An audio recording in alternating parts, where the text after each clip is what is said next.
Hello, welcome to this video on Dhammapada, chapter 6, Pandita Vaggo, verse 13, verse 88 consecutive.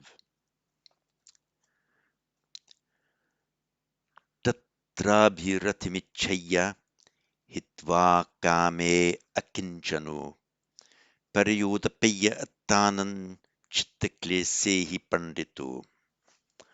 Again with the text up. Tatrabhiratimichaya hitva kame akinchano pariyodapaya attanan chittaklesehi pandito. So tatra, this is one of those few cases where we have a tr in Sanskrit that has remained as a tr in Pali. There aren't many at all. This is one of them. You also have tatta and tatra. You can say atra and yatra as well in Pali. So tatra, there. Ichaya, ichati, he seeks. Ichaya, optative, may he seek, let him seek, he should seek. Abhiratim, enjoyment. Hitva kame akinchano. Now let's just look at rati, abhirati, and hitva.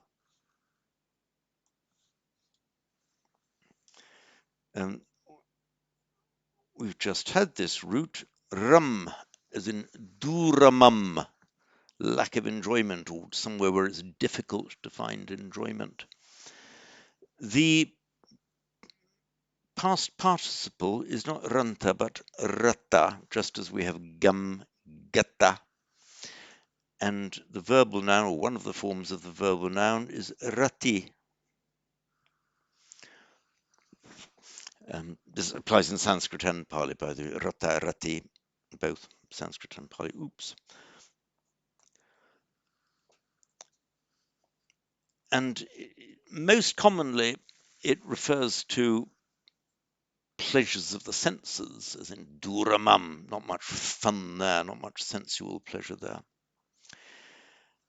And abhirati, abhi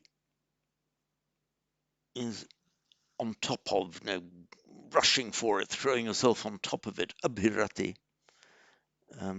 Basically the same meaning as rati, but it has more of, going for it, going after it, chasing the abhirati, seeking pleasure.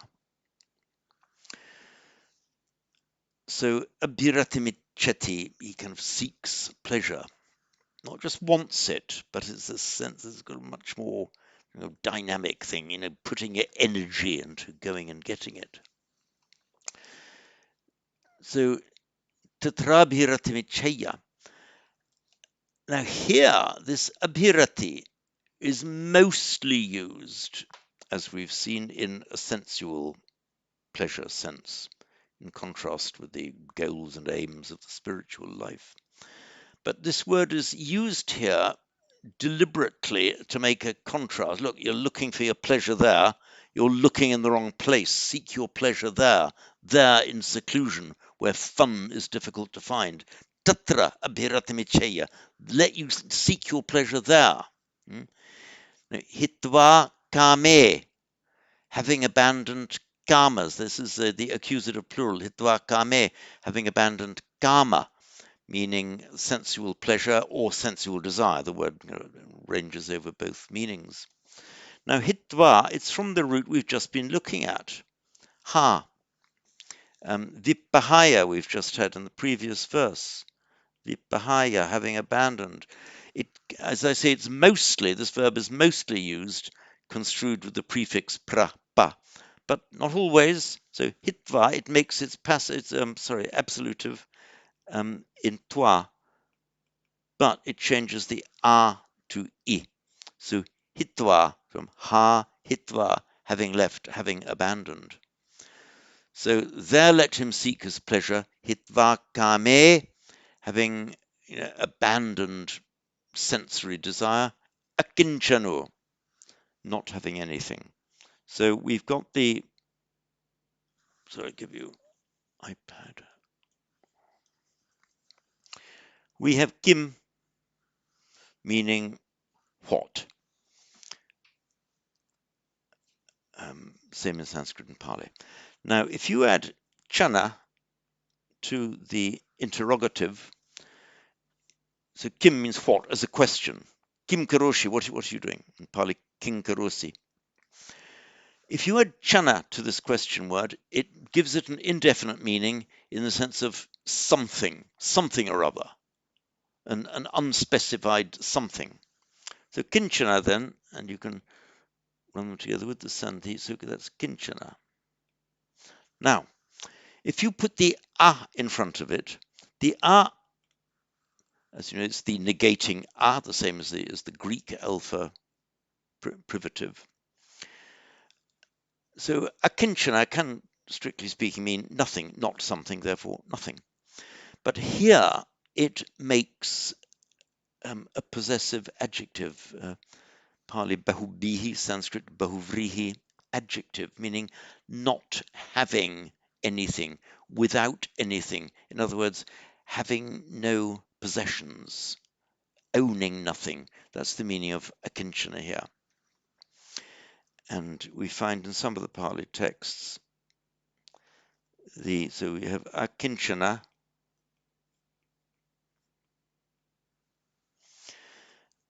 owning nothing. This bit's the same in Sanskrit and Pali. And you can make an abstract noun of it with vriddhi of the first vowel and changing the final syllable a to ya, or nat, ya, so na to nya. So in Sanskrit, akinchanya, so akinchana, not having anything, make an abstract noun, akinchanya, and that gives us the meaning of the status of not possessing anything, not owning anything, the state of being without anything. And this akinchanya, we most often find that the nya, which are treated here as two separate consonants in Sanskrit, becomes a double nya in Pali. So we get the word akinchanya in Pali, without ownership, possessionless.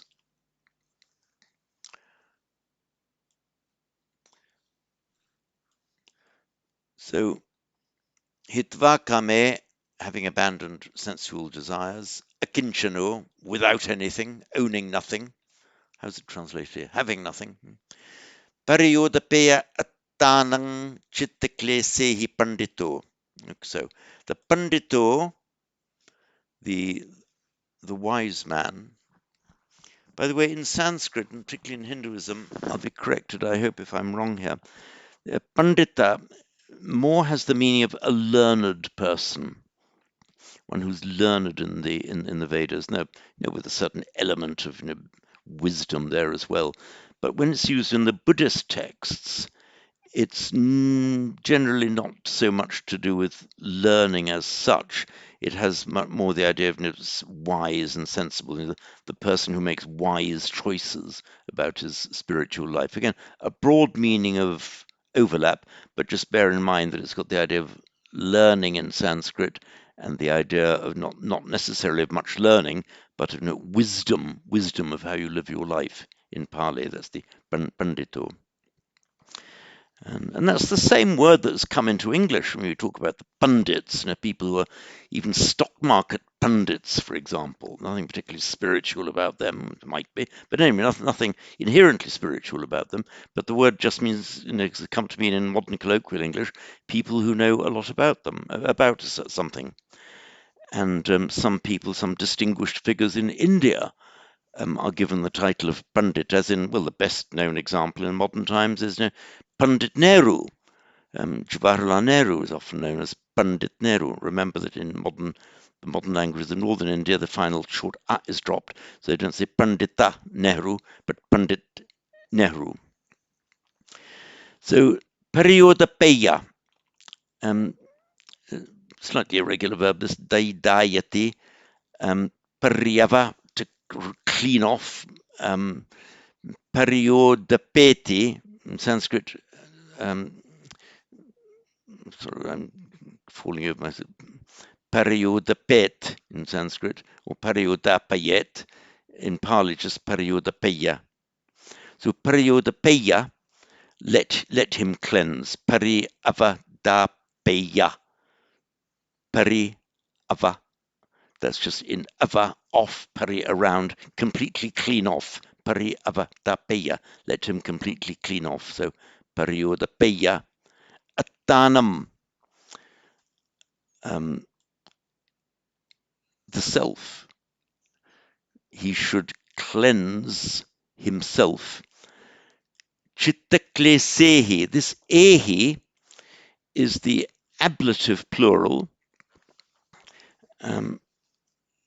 If you iPad,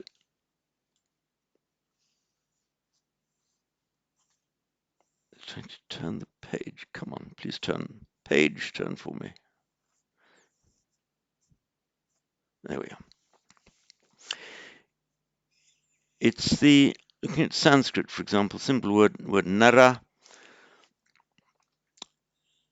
Oops, in the ablative plural.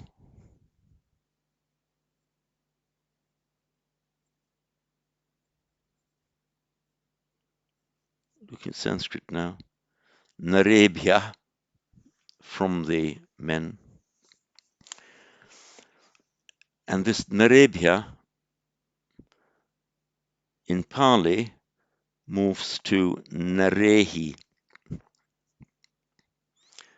So klesha in Sanskrit, kleshebhya, from kleshas, from defilements. And in Pali, kilesehi. In the earlier texts, you always find, in the old suttas, you find it kilesa, because Pali generally will not accept a double consonant at the beginning of a word. Sanskrit is fine with, so klesha becomes kilesa with the inserted e in Pali.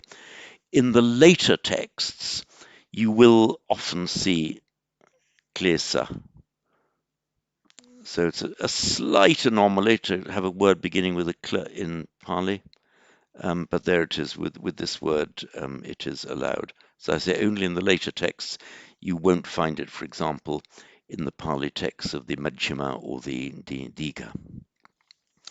So let the wise man cleanse himself, so pandito paryodapeya attanam chitta klesehi, from mind defilements, from the defilements of the mind. This attanam, did I do a note on it? No. Attanam, this is one of those nouns that it's a consonantal declension. It's a noun of which the stem ends in an N. The stem form in Sanskrit is Atman.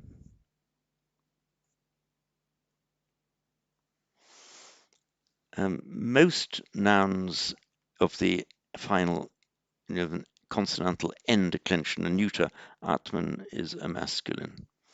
So the stem form Atman. And so that would mean that the locative is Atmani. Looking at Sanskrit now. Then we'll look at the Pali one. Atmani.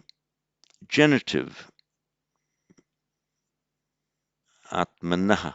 And so on. Now, it is a feature of masculine nouns of the an declension, as in Atman, that in the accusative it lengthens the a.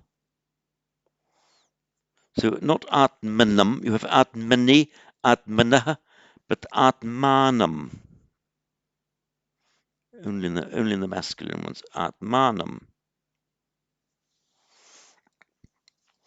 So what happens now in Pali? Well, we have the Turnama coalescing into a double T. So By the way, the nominative, Atman is the stem form. This is the accusative, and the nominative is Atma. So the N drops off, rather as in yogin, stem from yogin becomes yogi in the nominative. Now let's look what happens in Pali. The Atma becomes in Pali, nominative now, Atta. So the TM coalesce into a double T. We've got a long vowel preceding in Sanskrit, Atma, that shortens in Pali now before the double consonants, and that's why we get Atta. Look at the accusative form, and that very closely follows the Sanskrit, because in Pali, the accusative form is Attanam. So Sanskrit Atmanam, Pali Attanam. And that is exactly what we see here.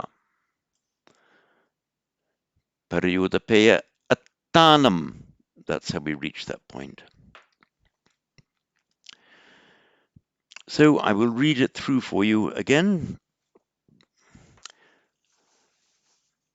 Tatrabhiratim ichchaya hitva kame akinchano pariyudapeya attanam chittaklesehi pandito. And once more. Tatrabhiratim hitva kame akinchano pariyudapeya attanam chittaklesehi pandito. And that's it on this verse.